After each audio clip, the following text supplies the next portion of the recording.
In today's video, I will walk you through how to report someone on Discord. Want to get most out of this tutorial? Sign up using the link in the description below, and let's jump right in.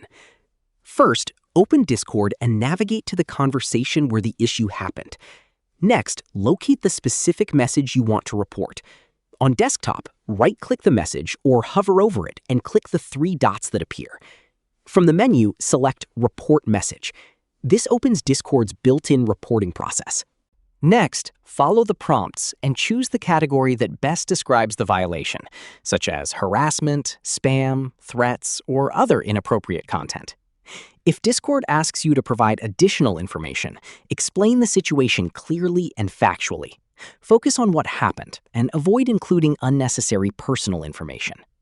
Once you've provided the requested details, review your report and submit it. Discord can then review the reported content and determine whether it violates its policies.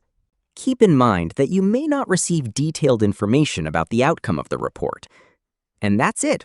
You've learned how to report someone on Discord by finding the message, opening the message menu, selecting Report Message, choosing the appropriate violation, and submitting your report. And that's how to report someone on Discord. Click the link on the description below. Thank you for watching the video.